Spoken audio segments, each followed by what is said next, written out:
इतिहास हमें सिर्फ वही बताता है जो बच गया, लेकिन जो खो गया उसकी कहानी ज्यादा खतरनाक होती है। एक साम्राज्य जो दुनिया के 3 महाद्वीपों तक फैला था, एशिया, अफ्रीका, यूरोप। एक सिस्टम जहां कानून सबसे ऊपर था और जहां लोग अपने शासक से डरते नहीं थे, उसकी इज्जत करते थे। फिर भी ये सब खत्म हो गया। न कोई एक आपदा, न कोई एक जंग। फिर पर्शिया गिरा कैसे? पर्शिया की कहानी साइरस से नहीं, उससे भी पहले शुरू होती है। ईरान के पहाड़ी इलाकों में छोटे छोटे कबीले रहते थे, मीड्स और पर्शियंस। ये लोग न सबसे ताकतवर थे, न सबसे आधुनिक, लेकिन इनके पास था धैर्य और उत्तरजीविता का हुनर। यही लोग धीरे धीरे एक ऐसी ताकत बन गए जिसे दुनिया नज़रअंदाज नहीं कर सकती थी।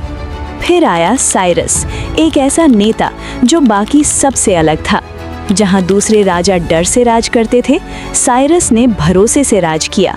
उसने मीड्स को हराया, लिडिया को जीता और फिर बेबीलोन को।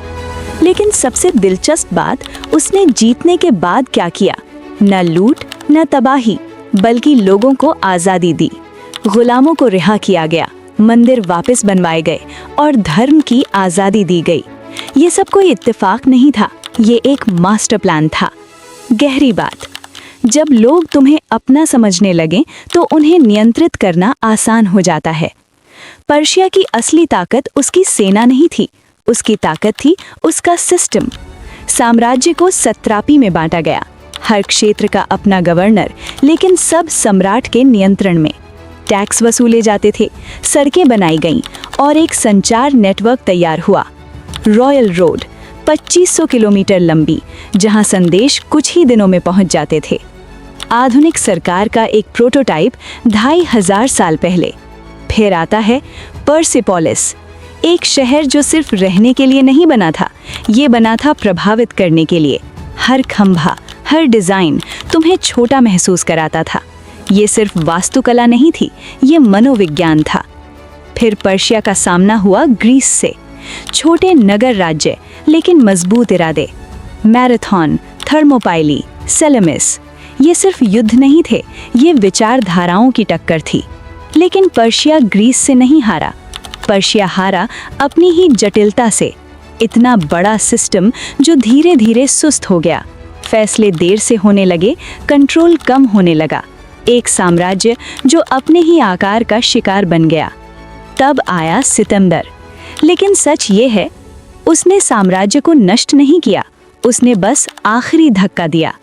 पर्सेपोलिस जल गया और पर्शिया इतिहास बन गया। लेकिन क्या पर्शिया वाकई खत्म हो गया?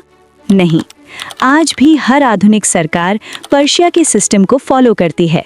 हर सड़क, हर कानून, हर व्यवस्था कहीं न कहीं पर्शिया से जुड़ी है। साम्राज्य गिरते हैं, लेकिन विचार कभी नहीं मरते। पर्शिया आज भी जिंदा है। वो जिंदा है उस हर विचार में जो कहता है कि जीतना ही काफी नहीं, लोगों का दिल जीतना जरूरी है। नक्शे बदल गए, नाम बदल गए, मगर पर्शिया की रूह आज भी दुनिया की रगों में दौड़ रही है। सिकंदर ने शहर जलाया था, साम्राज्य की नींव नहीं। अगर इतिहास की इस अनकही कहानी ने आपका दिल छुआ हो तो वीडियो को लाइक जरूर करें।